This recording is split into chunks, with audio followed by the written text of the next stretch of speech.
It's time to now visit our neighboring country, Ghana, and talk about a trending issue in Ghana, which of course went down last week, where the Ghana Football Association, GFA, has hinted that taking legal action against betting companies who offered odds on Ghana Premier League matches. Now, speaking at the Football Body Congress in Prampram on Tuesday, Ghana FA President Kurt Okraku said no betting company is currently authorized to enlist the league's matches on its platform.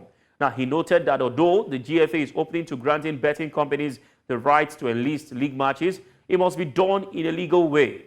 Now, according to him, I quote, "We have not licensed any betting company to take odds on our games," and I know he's still talking more. We have, of course, clips from that particular meeting where he spoke more about this issue. Let's listen to him. We'll be right back. Not only in Ghana, to ensure that we respect each other's space. If you're a betting company, we respect your space. You also have to respect the football space. It is not okay for betting companies to continuously feed on our football. It is also not okay for us who own the football products to be poor when others are feeding on our products. It is time to say no. All right, Kurt Okraku, this is not the first time he's going this line, but it brings me to a lot of thoughts in my mind. But before then, we have a data sports analyst, editor of Ghana League Live, Felix Romark, joins us this afternoon from Ghana. Good afternoon to you, and welcome, Medasi. Akwaba. Thank you very much, guys. How are you doing? Yeah, we're doing very good. I mean, it's interesting to see what the Ghana president is saying, but this is not the first time the Ghana Football Association president has warned the bet companies. Does he have the right to query the betting outfits in Ghana? Well, I think he has the right, but it's rather unfortunate that they are not using the right channel to address some of these grievances. You have a league that was once sponsored by a betting company. You have a league under the control of the FA, which is the Ghana Women's Premier League. They get technical support from a betting company. I don't want to give them mileage on your show. I don't want to mention their names.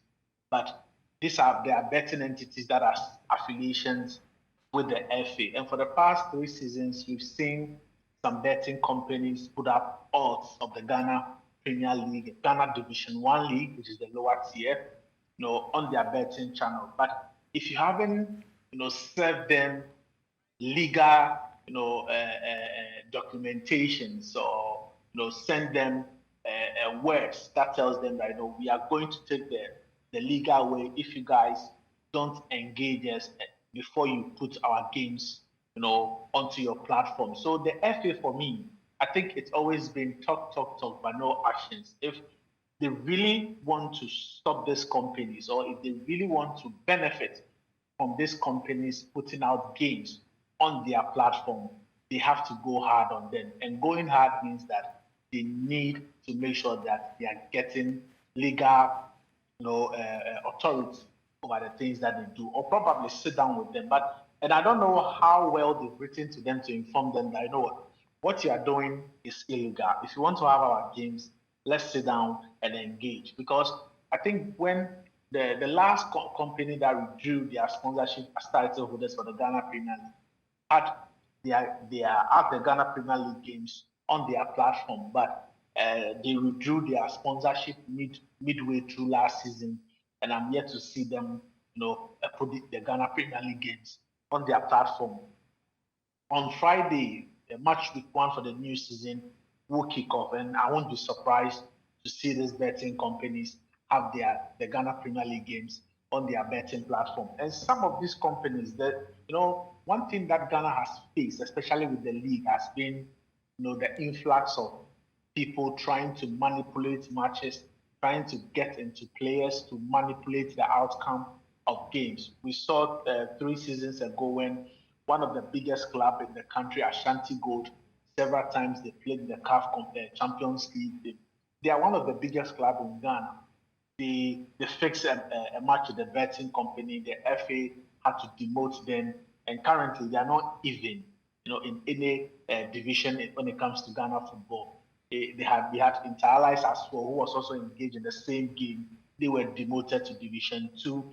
Thankfully, they've gotten promotion back into Division 1. So the FA is trying their small ways to make sure that these betting companies stay out of the game. But it would always be difficult because all over the world, we even have big leagues being sponsored by betting company.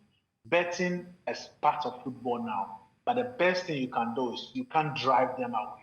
You need to engage with them. You need to tell them that if you want to engage in this thing, it shouldn't be at the detriment of the game. So there should be an engagement. Even the players and the administrators that are part of the team, you need to educate them that you can't be seen manipulating games. If you're a player, you can't involve with any betting company or bet on games that you play or bet on the leagues that you play. So there's a proper education that needs to go, not just to the footballers but the administrators as well. But the FA has to start something with the betting companies. They need to make sure that they have tougher sanctions against them. If not, they will always find the way, because these betting companies want money. Some of them are doing it the legal way, but some are also doing it the illegal way. And sometimes I've always been saying that you need to set up a sports policing unit, and that is something that in Ghana we don't have. When you have a sports policing unit, you can engage the police service and they will investigate some of these issues. But the FA is currently not doing that.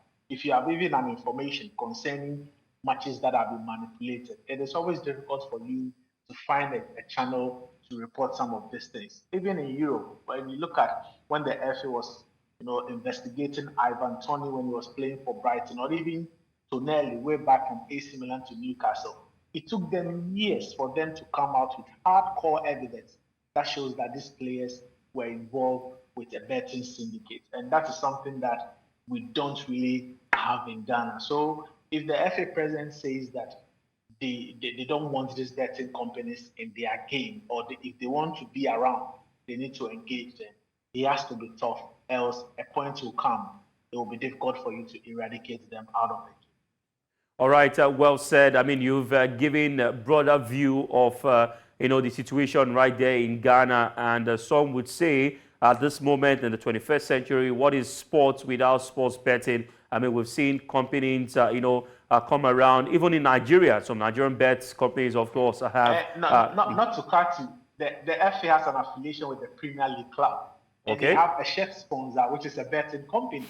So it will be difficult for you to get them out. So engage with them and let them know that these are the things, or these are the do's and the don'ts you can do, when it comes to your association with the product called football. Because if you don't do that, then what will be the integrity of the game? Already, we are playing the Premier League without a TV rights holder and then a title sponsor. And when they also come on board, they don't want to be associated with their brand that is all over, with betting issues and all that. So it's a very huge thing that the FA needs to sit down and address, else it's going to get out of hand.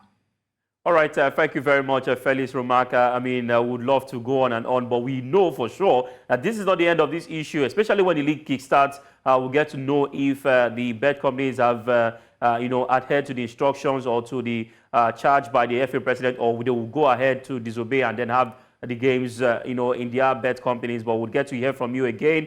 Thank you very much, and may that's it. Thank you, guys. Thank you. Enjoy.